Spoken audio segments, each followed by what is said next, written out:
काही दिवसांपूर्वी परभणीमध्ये संविधानाच्या अवमानाची घटना घडली। त्याचे पडसाद दुसऱ्या दिवशी परभणीमध्ये उमटले। परभणीमध्ये आपण पाहतोय की संविधानाचा अवमान झाल्यानंतर हिंसक घटना झाल्या होत्या।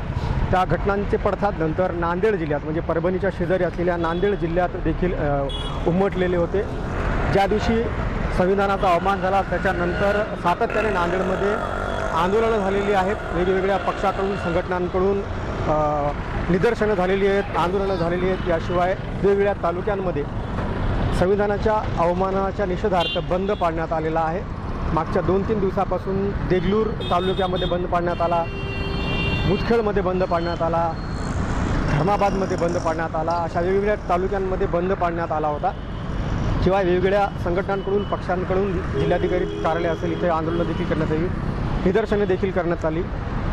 संविधानाचा अवमान करणाऱ्या आरोपीला कठोर शिक्षा व्हावी, त्याच्यावरती देशद्रोहाचा गुन्हा दाखल व्हावा अशी मागणी देखील वेगवेगळ्या संघटनांकडून पक्षांकडून करण्यात आली।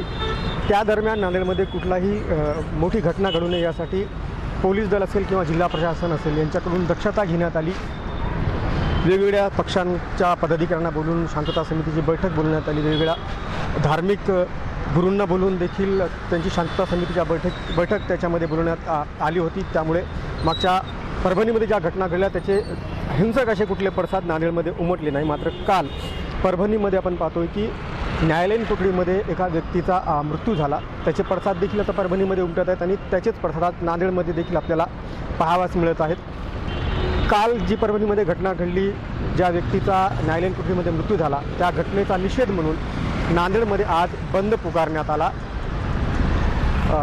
रिपब्लिकन सेना आणि विविध आंबेडकरवादी संघटनांनी या बंदची हाक दिली। आज आपण पाहतोय की नांदेडमध्ये सकाळपासूनच कळकळीत असा बंद जो आहे तो पाळला जातोय।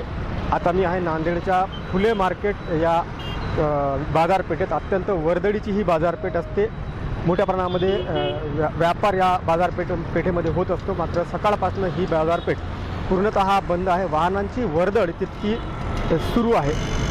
शाळा आणि महाविद्यालयांना या बंदमधून वगळण्यात आलेलं आहे। मात्र ज्या स्कूल व्हॅन्स असतात किंवा ऑटो असतात जे शाळकरी विद्यार्थ्यांना शाळेपर्यंत ने-आण करतात, त्या ऑटो संघटनांनी आणि ज्या स्कूल बस व्हॅन चालकांनी या बंदमध्ये सहभाग घेतला। त्यामुळे विद्यार्थ्यांची जी संख्या आहे ती शाळांमध्ये अत्यल्प संख्या आज उपस्थिती आहे। शिवाय या बंद दरम्यान नांदेडमध्ये कुठलाही अनुचित प्रकार घडू नये यासाठी ठिकठिकाणी वेगवेगळ्या चौकांमध्ये पोलिसांचा बंदोबस्त लावण्यात आलेला आहे। धार्मिक स्थळांसमोर देखील पोलिसांचा बंदोबस्त आहेत आणि जे पोलीस निरीक्षक असतील किंवा वरिष्ठ अधिकारी आहेत ते शहरात सातत्याने गस्तीवर आहेत, गस्त घालत आहेत। कायदा सुव्यवस्था राखण्यासाठी पोलिसांकडून या उपाययोजना जे आहेत ते केल्या जात आहेत। राज्य राखीव दलाची तुकडी देखील तैनात करण्यात आलेली आहे।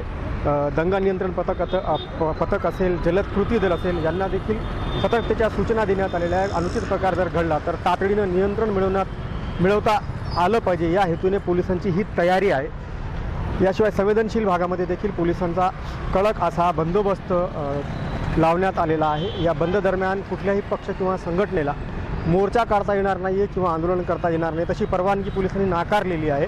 बंद दरम्यान कुठलाही अनुचित प्रकार घडू नये, जमाव मोठा जमू नये, त्यातून कुठला अनुचित प्रकार घडू नये यासाठी पोलिसांकडून ही दक्षता घेतली जात आहे आणि त्यासाठी मोर्चा किंवा आंदोलन करण्यास या बंद दरम्यान पोलिसांनी परवानगी जी आहे ती नाकारलेली आहे। सकाळपासूनच मोठा पोलीस बंदोबस्त ठिकठिकाणी लावण्यात आलेला आहे। आतापर्यंत हा जो बंद आहे तो शांततेत सुरू आहे, यानंतरही शांततेत सुरूच राहील, कारण की कुठल्याही पक्ष किंवा संघटनेने आंदोलन करण्याची किंवा मोर्चा करण्याची परवानगी जी आहे ती मागितलेली नाही आहे। त्यामुळे जमाव कुठेही जमणार नाही याची दक्षता पोलिसांनी आणि जिल्हा प्रशासनाने घेतलेली आहे। त्याला नांदेडकरांनी, नांदेडमधल्या ज्या पक्ष आहेत, ज्या वेगवेगळ्या संघटना आहेत, ज्या आंबेडकरवादी अनुयायी आहेत त्यांनी देखील साथ दिलेली आहे। त्यामुळे नांदेडमधलं हे जे आंदोलन आहे ते शांततेत सुरू आहे आणि शांततेतच हे दिवसभर सुरू राहील।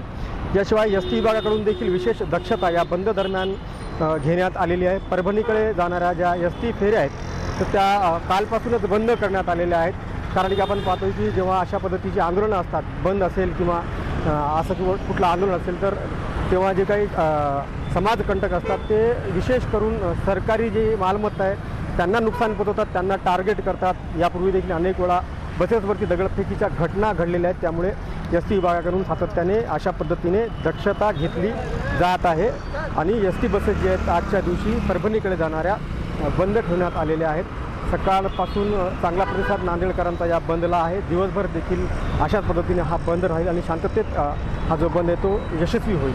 मुजीब शेख, न्यूज 18 लोकमत, नांदेड.